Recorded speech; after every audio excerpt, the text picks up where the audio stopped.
Муса Жәлил исемендәге Татар Дәүләт Академия опера һәм балет театрында шагыйрь мәхәббәте спектакле тагын бер кат тамашачы хозурына тәкъдим ителде. Сәбәбе дә күркәм.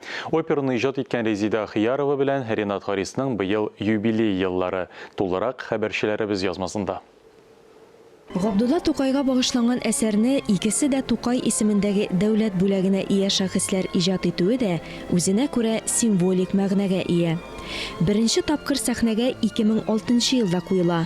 Монда шагыйрьнең мәхәббәте, тормышындагы кайбер мизгелләр чагылыш таба.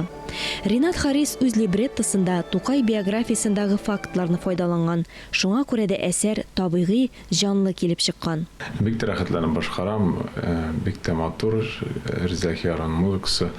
Әлбәттә, бик яратып башкарабыз бу операны, чөнки инде татар телендә безнең бик шагыйрь Тукай турында авторларыбызга килгәндә безнең Аллаһка шөкер исән, бүгенге көндә бөек авторларыбыз Ринат Харис, Резида Ахиярова һәм аларга киләчәктә дә шундый зур тагын мәгънәле, шундый үзләргә бөек әсәрләр тудырырга язсын. Ринат Харис татар, рус, башкорт, чуаш, белорус, инглиз телләрендә 60-ка якын китап авторы. 50-дән артык поэма язган. Аларның күбесе опера, балет, ораторий, кантаталар, теле һәм радиоспектакльләргә әверелгән. Шагыйрь озак еллар инде татар опера һәм балет театры белән хезмәттәшлек итә. Резида Ахиярова белән без 2 опера, 1 балет яздык. Хәзер яңа әсәр язабыз бергәләшеп. Бәйрәм рухы белән барысы бергә берләшеп, йөрәгемә килеп кирип тулды һәм мин шул хисләрне кичерәм, шул хисләр белән менә үземнең 80 яшьлек юбилеемның бүгенге спектаклен карарга килдем.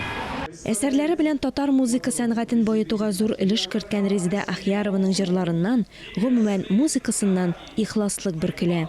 Бу опера инде 15 ел бара. Менә кичкенә генә юбилей дип әйтерлек.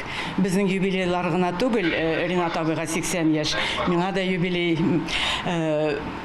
Менә безнең 3 юбилей туры килә. Мин бик шатмын шундый 15 елдан соңда халык операны яратуына. Спектакльнең эчтәлеге мәхәббәт темасы белән генә шикләнми. Операда бөек татар шагыйренең бөтен йөзе сурәтләнгән, аның тормышының аерым мизгелләре, Тукайның иҗади казанышлары чагылдырыла. Тукай партиясын башкарган өчен Әхмәт Агади иң яхшы ир-ат роле номинациясында Россиянең алтын битлек милли театраль премиясе лауреаты исеменә лаек була. Шагыйрь мәхәббәте спектакле театрның зур иҗади уңышларының берсе булып тора. Шуны да әйтергә кирәк, әлеге опера инде 15 ел сәхнәдә уйнала. Димәк, авторларның гына түгел, спектакльнең дә юбилее. Алия Галиуллина, Тахир Хәсәнов, Татарстан яңалыклары.